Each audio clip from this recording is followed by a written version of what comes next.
Hidup di pulau terpencil, bagi sebagian manusia negeri ini adalah sebuah pilihan. Bagi mereka, laut yang membentang bukanlah sekat, melainkan hanya jarak yang tetap bisa ditempuh.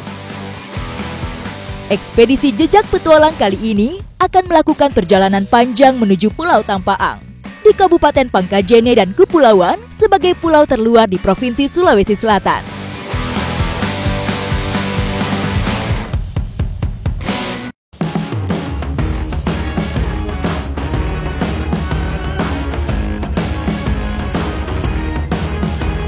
Hari ini saya akan melakukan perjalanan ke salah satu pulau terluar di Kabupaten Pangkep, Sulawesi Selatan. Sebuah wilayah yang jauh dan berada di tengah lautan, tempat masyarakat bertahan hidup di tengah keterbatasan.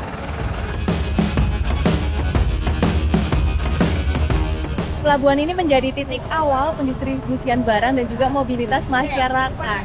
Jadi bahan-bahan pokok dan juga termasuk bahan bangunan seperti yang ada di belakang saya itu dibawa dengan menaiki kapal perintis. Pelabuhan Pautere merupakan peninggalan kerajaan Goa Talo. Sekarang, pelabuhan legendaris ini tetap eksis menghubungkan pulau yang terputus dan jarak yang membentang. Bagi masyarakat Pangkajene dan Kepulauan, pelabuhan warisan ini nyaris menjadi satu-satunya jalur keluar beragam kebutuhan mereka. Mulai dari sembako, kotak ikan, sampai kendaraan, semuanya diangkut melewati tempat ini. Keberangkatan saya ke Desa Tampaang disambut dengan cuaca yang cerah dan 1 jam lagi saya akan berangkat. Keberangkatan kapal ini jam 7 malam. Tidak lama lagi, kapal motor ini akan berlayar selama 3 hari 2 malam membawa saya ke salah satu pulau terluar di Sulawesi Selatan. Untuk menuju Desa Tampaang itu memerlukan waktu berjam-jam dan nanti akan mampir ke pulau-pulau kecil dulu sebelum sampai ke tujuan. Berada di atas kapal hampir setengah minggu, kami menjadi akrab satu sama lain. Dari dek ini pula, saya mengumpulkan keping demi keping cerita kehidupan masyarakat di pulau terluar. Jadi kapal perintis ini memang berbeda dari kapal-kapal yang pernah saya tumpangi. Di sini tuh banyak tergeletak barang-barang karena memang perjalanannya tuh jauh. Kapal motor Amukti hanya melayani perjalanan 2 hingga 3 kali dalam 1 bulan. Tidak heran, kapal perintis dengan tujuan akhir Bima, Nusa Tenggara Barat ini tidak pernah kosong dengan angkutan. Setelah melewati malam pertama yang terasa begitu panjang, di tengah laut kapal tiba-tiba berhenti. Di luar terlihat puluhan perahu datang mendekat. Setelah melakukan perjalanan hampir 14 jam, akhirnya kapal perintis ini akan bersandar di pulau pertama, Balo-Baloang. Dan kedatangan kita di pulau pertama disambut dengan cuaca yang mendung dan sedikit gerimis.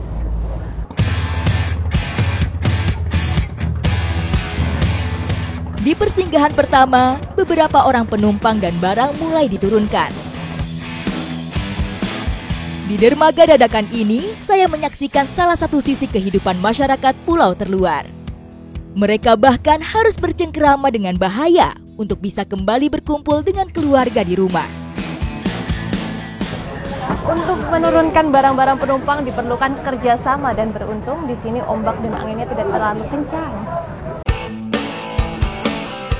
Satu persatu penumpang dan barang dipindahkan ke kapal yang lebih kecil. Jarak antara kapal motor Amukti dengan pulau tujuan sebenarnya sudah dekat. Namun, karena khawatir kandas, kapal terpaksa harus berhenti sebelum sampai di pulau dan memindahkan penumpang serta barang ke perahu yang lebih kecil. Kapalnya ada berapa? 10. Jadi kapal yang menjemput ini kurang lebih ada 10 dan kapal perintis ini bukan sekedar transportasi tapi juga penghubung kehidupan antar pulau. Ayo nak lewat sini. Perjalanan saya menuju Pulau Tampaang sebagai pulau terluar di Sulawesi Selatan masih panjang. Setelah hampir 2 jam berhenti di perairan Balo-Baloang, kapal kembali berjalan mengarungi lautan menuju persinggahan kedua di Pulau Sapuka. Perjalanan ini hanya secuil gambaran, betapa luasnya perairan Indonesia.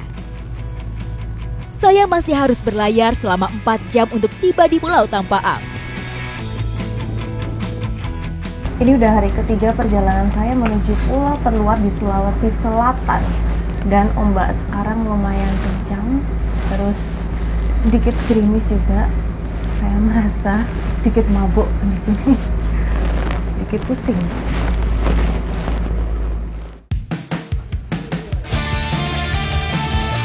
Berhari-hari di atas kapal, saya sedikit merasa bosan dan butuh suasana yang berbeda. Karena itu, saya memutuskan pergi ke ruangan atas untuk melihat bagaimana kapal perintis ini dijalankan. Ini jarak menuju Tampaang masih berapa jauh lagi? Jarak 9 mil. Masih ada berapa? 9 mil. 9 mil. Itu kira-kira berapa jam? 1,5 jam. 1,5 jam lagi. Akhirnya ya setelah 3 hari, 1,5 jam lagi mau sampai. Ini udah nggak sabar nih nginjek daratan. Kita pulang dari sini, sekarang udah di sini. Dari pantauan layar, terlihat ombak setinggi 2 meter dan angin di atas 4 knot.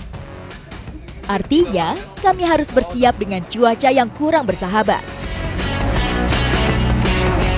Kalau jaraknya berapa jauh lagi? Jarak di GPS kita kurang lebih 9, jadi posisi kami di sini. Oh, Jadi untuk Pulau Tampaang sendiri posisinya di titik ini. Oh, jadi lebih dekat sama NTB ya? Sangat lebih dekat. Kalau untuk NTB sama Pulau Tampaang itu kurang lebih nggak sampai 50 mil saja. Tapi untuk ke Sulawesi Selatannya kurang lebih hampir 120 mil. Jadi Jauh sekali ya.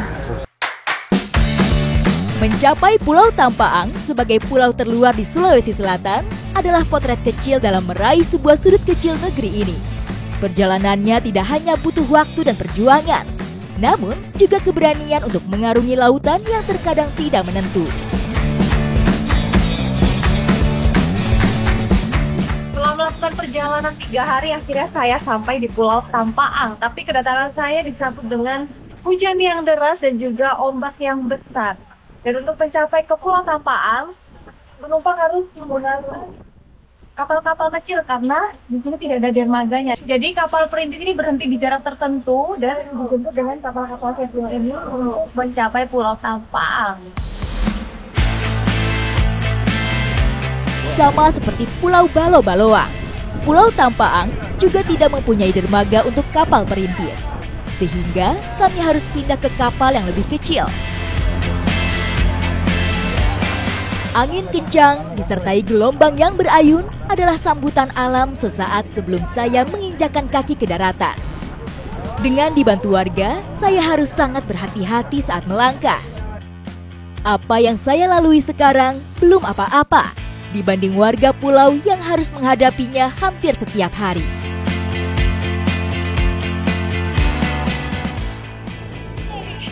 Akhirnya setelah melakukan perjalanan yang jauh, saya menginjakan kaki di daratan Pulau Tampaang. Dan sekarang saya akan melanjutkan ekspedisi saya di pulau terluar Sulawesi Selatan. Ikuti jejak saya, jejak petualang.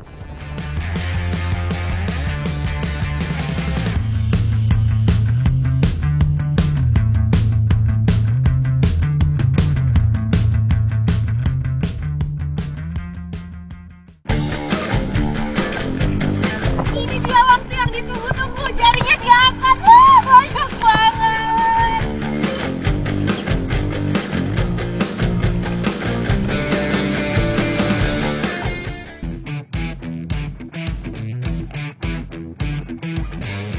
Desa Tampaang secara administratif masuk Kecamatan Liukang Tangaya, Kabupaten Pangkajene dan Kepulauan, Provinsi Sulawesi Selatan.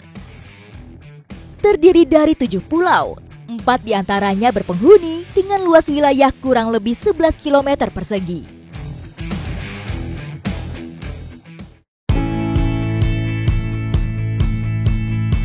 Kali ini saya menginjakkan kaki di Pulau Aloang, salah satu pulau berpenghuni yang menjadi pusat pemerintahan Desa Tampaang. Desa Tampaang memiliki beberapa pulau, salah satunya Pulau Aloang. Bagaimana cara masyarakat Pulau Aloang mencari air tawar?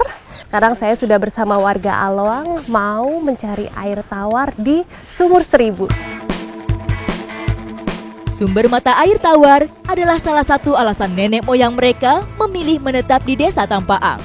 Salah satu cara mencari air tawar di pulau ini adalah menggali sumur Seribu yang terletak di Pulau Aloang. Saya pikir sumur Seribu itu sumurnya ada banyak. Ternyata di sini. Mana sumurnya, Ibu? Oh, jadi sistemnya itu digali, habis itu dapat air, terus ditimbun lagi. Jadi di sini tuh banyak sumurnya. Iya, ini bekas sumur semua. Oh, bekas sumur semua ternyata. Tapi kalau kita sudah ambil air, ditimbun lagi karena tempat main bola ini. Oh, jadi setelah ambil air ditimbun lagi karena tempat main bola ternyata. Lapangan. Iya, Bu. Lapangan. Ayo, Bu, kita gali-gali. Disebut sumur Seribu karena warga di sini sudah menggali lubang yang tidak terhitung lagi di tempat ini. Setelah digali dan diambil airnya, galian akan kembali ditimbun. Cara seperti itu memungkinkan warga untuk tetap memanfaatkan lahan ini untuk keperluan lain. Ini karena udah sering digali jadi tidak terlalu keras ya tanahnya ya, Bu. Biasanya dalamnya berapa meter? 1 meter. Oh, saya cuma bercanda kirain nggak ada 1 meter. Lebih 1 meter. Lebih dari 1 meter. Ya, coba lihat itu. Oh iya, ayo kita lihat. Ibu, permisi. Sudah keluar airnya kah? Itu ada airnya. Oh. Boleh coba lihat sedalam apa, Bu? Coba. Aduh, jauh sekali, Bu. Tapi udah keluar airnya ya? Iya. Dalam ternyata.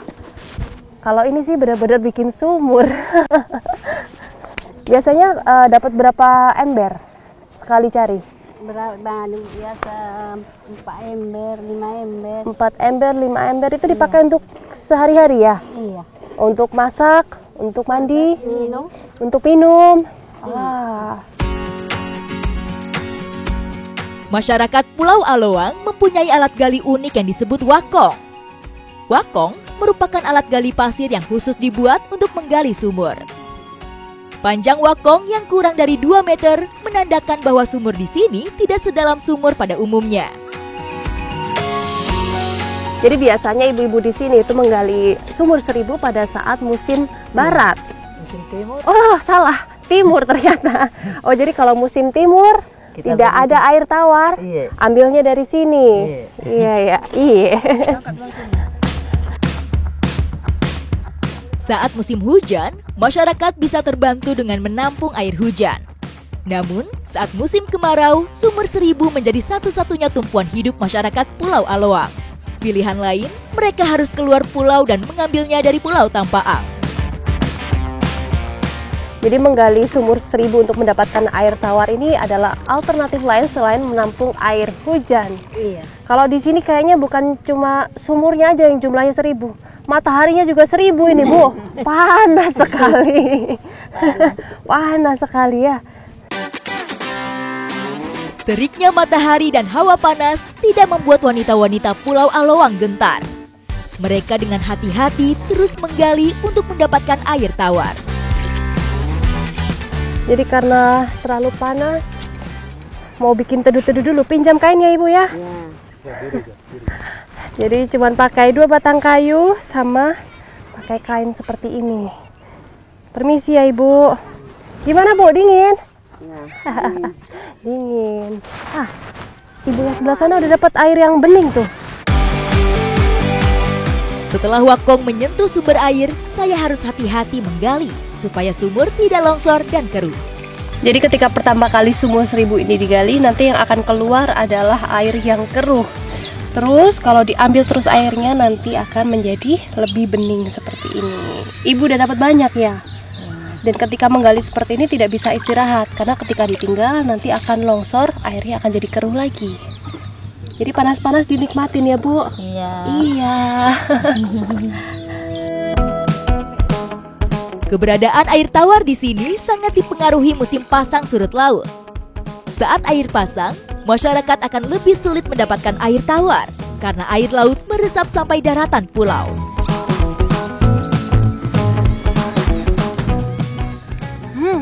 Tawar ya. Jadi ketika udah dapat air tawar, bisa dilanjutin menimba air. Tapi kalau misalnya dapatnya air asin, harus dikubur lagi ya.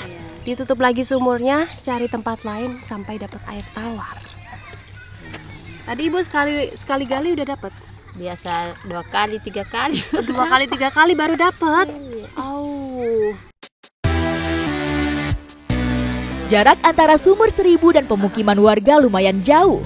Saya bahkan harus mendorong gerobak penuh air ini sejauh 400 meter sampai tiba di rumah. Air yang sudah ditimba dari sumur 1000 tidak bisa langsung digunakan, tapi harus diendapkan dulu selama 2 hari. Setelah diendapkan, nanti air akan menjadi bening dan bisa digunakan untuk sehari-hari. Bisa untuk cuci baju, untuk masak ya Bu, untuk minum juga bisa. Sampai di rumah, air kemudian ditampung di dalam wadah. Sebagian untuk diendapkan, sebagian lagi untuk persediaan beberapa hari ke depan. Setiap rumah di pulau ini memiliki gentong berisi air yang diletakkan di samping tangga. Kalau yang ini sudah diendapkan ya? Berapa lama ini sudah diendapkan? Oh ini. Oh jadi ini air yang sudah diendapkan selama 2 hari. Dan wah, ternyata beda. Ini jauh lebih bening. Ini bisa untuk rebus air kah? Bisa.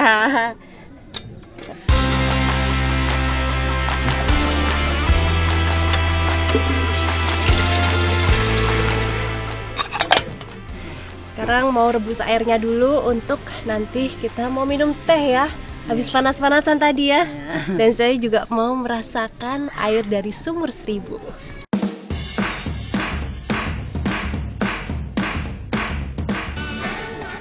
Setengah hari berjemur di sumur 1000 membuat tenggorokan saya kering. Saya akan beristirahat sambil menikmati segelas teh yang diseduh dengan air dari sumur 1000. Terjawab sudah rasa penasaran saya tentang bagaimana masyarakat di Pulau Alowang ini bertahan hidup dengan menggali di 1000 sumur, habis itu menimba airnya dan airnya dipakai untuk kebutuhan sehari-hari. Setelah ini ekspedisi saya masih berlanjut, saya akan mengeksplor lebih jauh Desa Tampa. Ikuti jejak saya, jejak Petualang.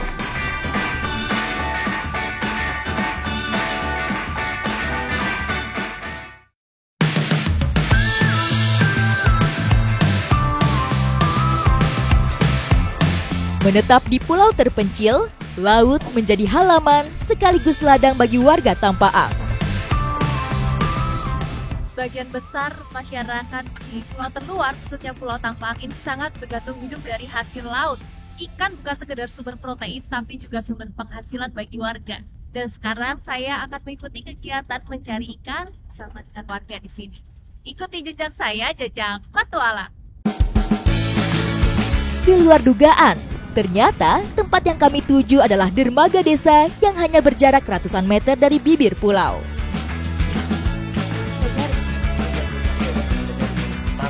Oh, jadi sistemnya di sini mencari ikan dengan cara dijaring dan juga sebelum mencari ikan harus dikasih tanda dulu jaringnya. Bendera dengan warna mencolok pada tiang pancang adalah penanda ujung jaring yang bisa dilihat nelayan dari kejauhan. Jadi ini panjangnya jaring 300 meter. Sambil diturunin, abangnya di sebelah situ sambil dorong pakai tokung. Mencari ikan dengan cara seperti ini mereka sebut nelayan sambat, karena hanya menggunakan jaring sambat.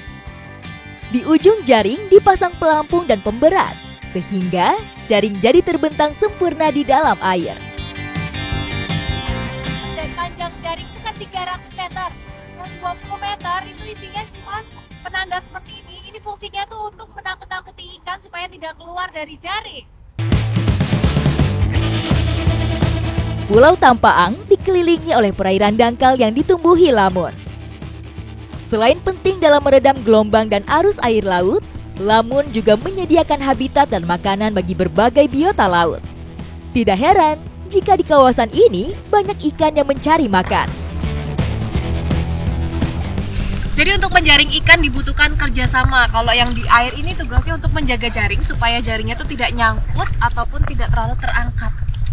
Dan yang di kapal itu tugasnya untuk melingkarkan jaringnya sampai lingkaran terkecil. Gerombolan ikan sudah mulai terlihat di balik jaring. Dengan berbekal goggle dan snorkel, saya dan beberapa orang nelayan menyelam memeriksa jaring untuk memastikan tidak ada ikan yang lolos. Ikan katamba. Ditangkapnya cuma pakai tangan kosong. Kami menemukan beberapa ekor ikan yang sudah mulai tersangkut di dalam jaring. Setelah hampir 2 jam, jaring semakin mengecil dan banyak ikan yang sudah terjebak. Ini dia waktu yang ditunggu-tunggu, jaringnya diangkat. Banyak banget. Ini namanya bukan kerja, tapi ini main, kata abangnya. Iya bang, main ya. Lelah kini terbayar dengan hasil yang begitu melimpah. Jadi segala jenis macam ikan masuk semuanya di sini, segala jenis ukuran juga masuk. Tapi ada ikan pari juga yang bahaya ya. Waduh, berat banget. Ini berapa kilo? Banyak banget.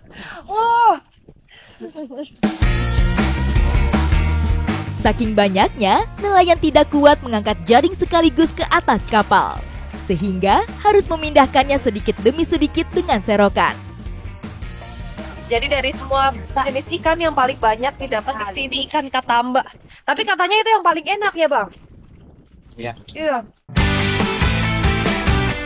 Memanfaatkan hasil laut adalah salah satu tumpuan hidup masyarakat yang tinggal di pulau. Bagi mereka, laut bukan hanya jembatan, tapi sekaligus nadi yang merawat denyut kehidupan. Jadi karena di daerah sini sulit mengawetkan ikan dengan es batu, makanya ikan-ikan ini harus dikeringkan. Dan sekarang saya mau ikut pengeringannya. Ikuti jejak saya, jejak petualang.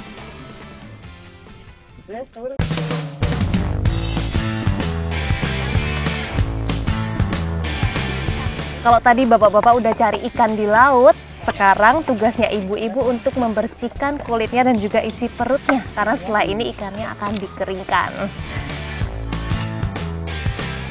Di bawah rindang pohon kelapa, saya bersama ibu-ibu langsung mengolah hasil tangkapan.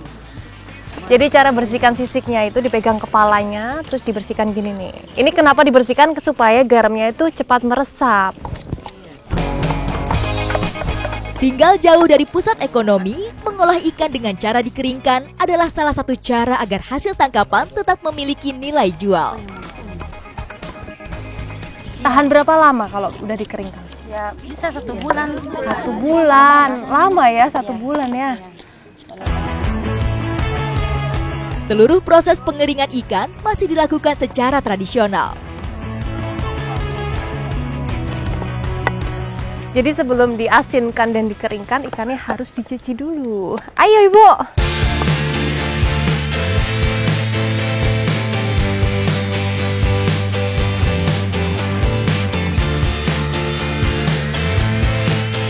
Jadi cara pengasilannya itu, wadahnya ditabur garam dulu, habis itu dikasih ikannya 1 lapis, habis itu kasih garam lagi, kasih ikan lagi 1 lapis, begitu sampai penuh, sampai habis.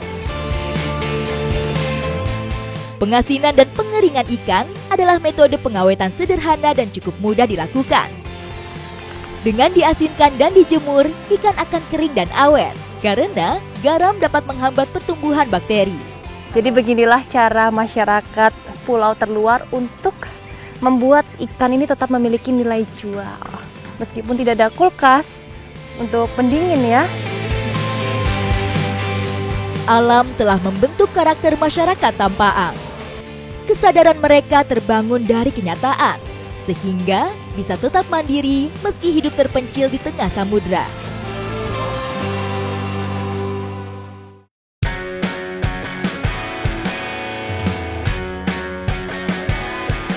Meski baru beberapa hari menyelami kehidupan warga Tampaang yang terpencil di tengah lautan, saya menemukan banyak hal yang menarik. Salah satunya, cara mereka memenuhi kebutuhan hidup meski menetap dalam komunitas yang kecil.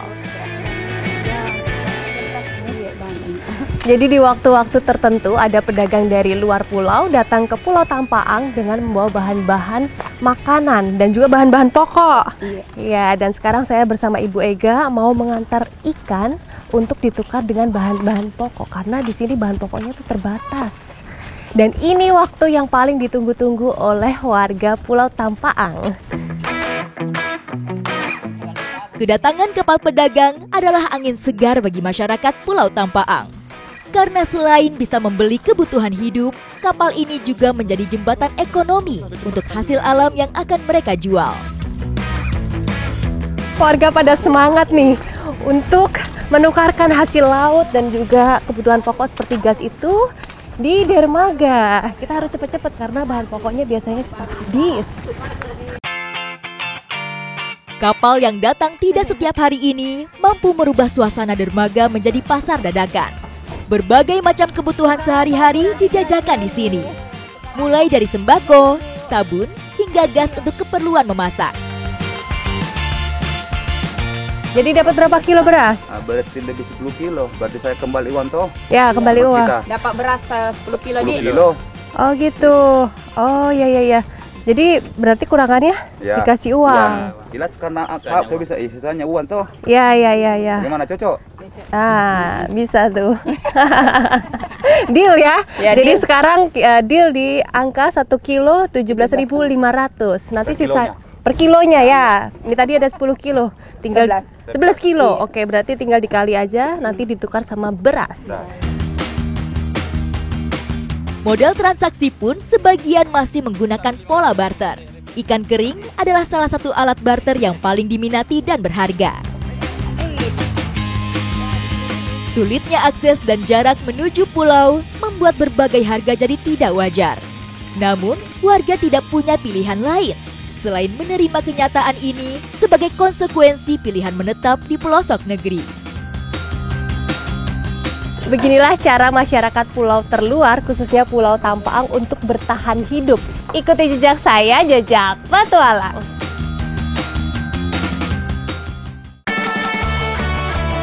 Satu, dua, tiga.